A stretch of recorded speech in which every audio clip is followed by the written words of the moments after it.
guys, so today we wanted to tell you the reasons why we decided not to stay in Korea. I know initially we had said, we were going to be in Korea for 3 or 4 years, and it would have been that way except for there are a few road bumps along the way.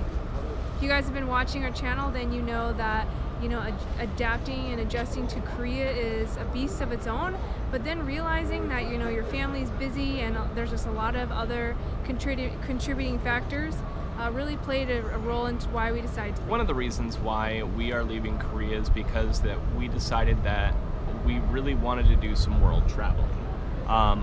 We got married in Jamaica and visited there 2 other times. 3 times so altogether. 3 times total. We've been to Jamaica. Yeah, we lived in the States. We went to Canada since we were right in it there, so I don't think that really counts too much. And then also this winter we also went and visited Bali, and then now we live in Korea. So we're kind of been a little bit around the world already, and we just want to expand on that. Finding different cultures and foods and experiences has just kind of been what we've decided that we really love to do, and we just kind of wanted to expand on it. We don't have a house, we don't have anything tying us down right now, so it's a perfect time for us. So, we're really looking forward to this adventure, and we're not feeling like we have any regrets. Since we moved here, we got rid of our house. We got rid of almost all of our possessions. We had to adapt out a couple of our dogs, and with that we have no responsibilities. So now is the perfect time to do some traveling because we have nothing holding us back.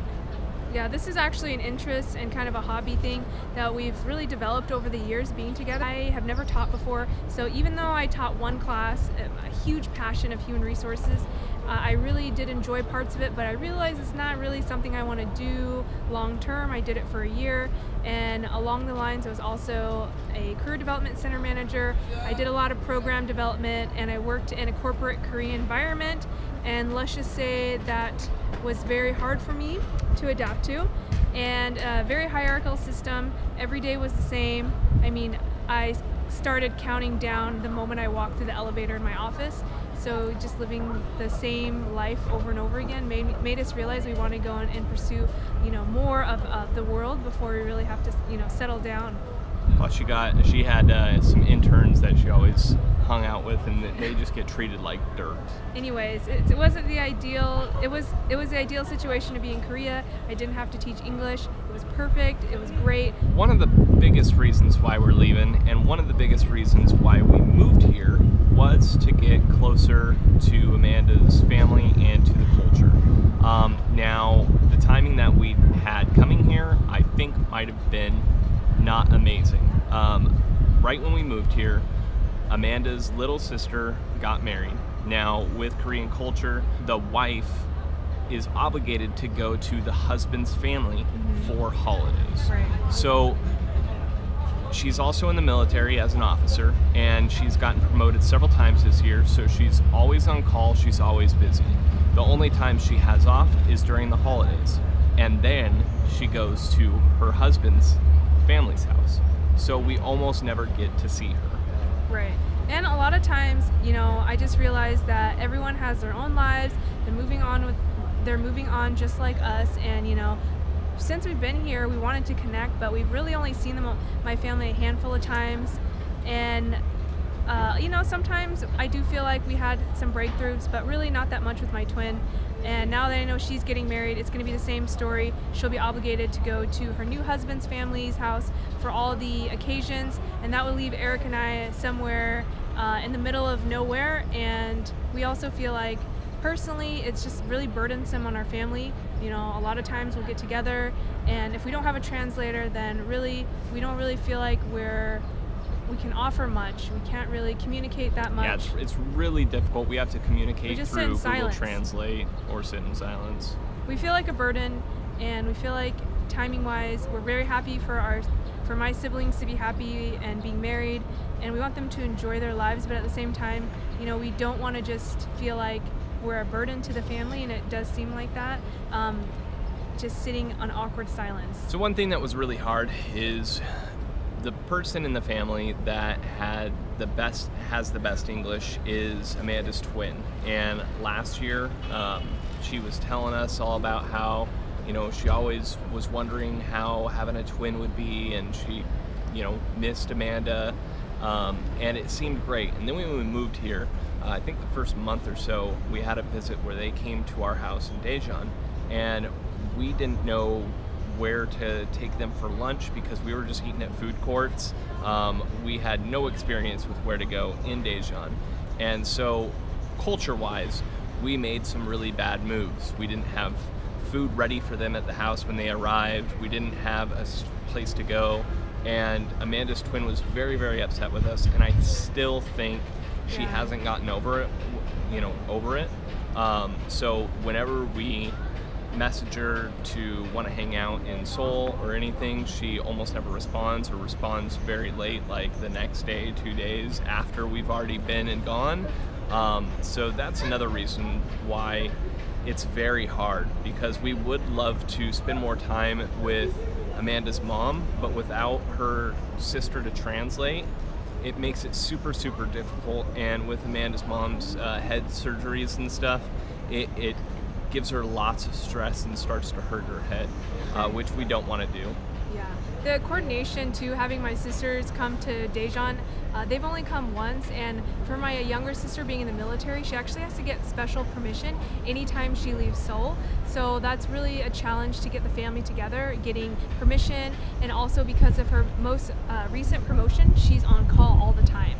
So, you know, that's another reason why it's really challenging as a family, you know, to get together more often, and probably why we haven't seen, you know, much of each other since we've been here. Last thing I wanted to say is I'm trying to be really positive and upbeat about my whole experience being in Korea, but I do feel at the end of the day pretty heartbroken about how everything turned out. I know that with my twin, you know, we've had some ups and downs, but at the end of the day, like, I don't feel like we have a connection that I was really hoping for. You know, I really had asked her if we could do a DNA test. I don't know if we're identical or fraternal twins. All we can do is kind of look at each other and size each other up, and that's one thing I really wanted to do, but she has refused. I've asked her multiple times, you know, if I could bring her coffee to see her at work, to cheer her up, and she never responded when she was working in Seoul. And I've asked her most recently if I could come to Pohang and help her plan her wedding, even if I was just there tagging along. But, you know, she told me that she's too busy and that it just never works out. And so if we were to be here long term, that would be what each interaction would be like. It would just be more of the same. It would be more of the same, and actually probably worse, because any extra time she has off, she's going to be at her husband's family's house. Yeah, I always get I always just get a lot of messages from her that she's busy, she doesn't have time, and that I don't understand Korean culture.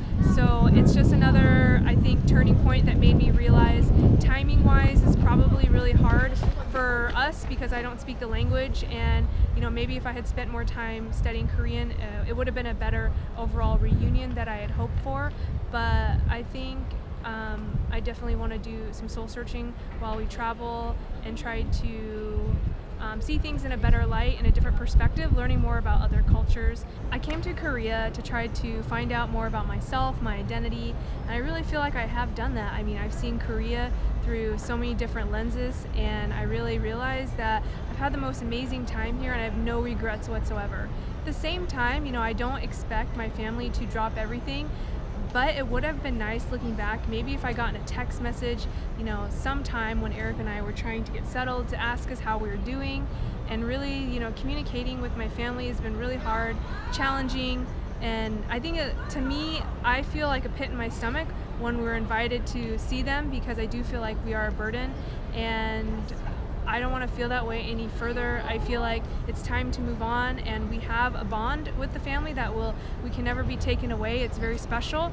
We've had the privilege to go to both of my sisters' weddings, and that's something I'll never forget. And these are memories that I'll always, you know, hold dear. At the same time, everyone's got to move on in their lives, and this is what this opportunity this year was for. Yeah, and what better way to end it out than going to your twins' wedding? Yes. Really? Yeah, I think so, and I think that she'll be happy just because now she'll have a husband and she'll have kind of a future and a plan ahead of her. She won't have to be stressed out about living alone or worrying about her next job and how she's going to support herself. She'll be part of a new family unit, so I can tell she's very excited, and you know, there's nothing that you can be mad about regarding that. Yeah, I really wanted to just say that I'm very, very grateful for this experience. Like Amanda said, we got to see things through different lenses. We got to see Korea from a Korean family's point of view. And just being here, just the culture and the food and the people are just so amazing. And I'm really gonna miss it. But I'm gonna enjoy the next step, and that's seeing lots of different cultures. So Yeah, and it's no picnic being in a corporate culture. Without saying a lot, I can definitely say that, you know, most people, they are really happy for the opportunity to work in this environment, especially interns, but a lot of people are very miserable, you know, living the same day in and out. And also you're not getting much of a reward, but there's no payoff.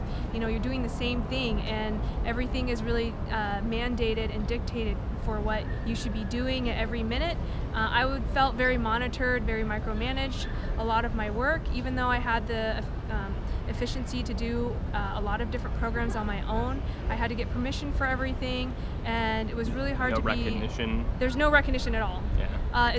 But I was able to be pretty innovative and still kind of flourish on my own, which I had a lot of pride in, and I was able to work with students one-on-one. Other than that, it was really hard to just keep my mouth shut, especially when I disagreed with other people in the office and wanting Amanda's to... a strong woman, so that doesn't work too well. And having to try to abide by Korean culture was really hard to acclimate to, and I don't think I would really be happy if I had to do it another year. So these are some of the reasons why we decided to leave Korea. You know, for the most part, I think my family, they're ready for a break, and I think that we're really excited about our future. Yep. I think, you know, I'm really happy just to take a year off together with Eric, travel, and not have to worry about our career. So we're gonna really try our best and see how long we can stretch money we've saved. We're gonna get to spend every waking moment together. Yeah. And also, I think that traveling changes you, and I think that I still have a lot to learn about myself. Korea was just the tip of the iceberg, and I don't want my learning and my growth to stop where it is. I want to keep flourishing and trying to find my identity, not only being a Korean adoptee, but, you know, an expat, and also just trying to establish new roots and friendships all around the world. Yep, so that was pretty much it, guys. That's why we've decided to leave Korea. Recap, you know, it was a bit of work for Amanda, a bit of family, and kind of the future of what we kind of wanted to do. So that's it. If you have any questions or comments, please leave them down below. Thanks for watching our video, and stay tuned for more because we're still in Korea. Yep, we still have a couple more weeks and we still have some exciting things to do.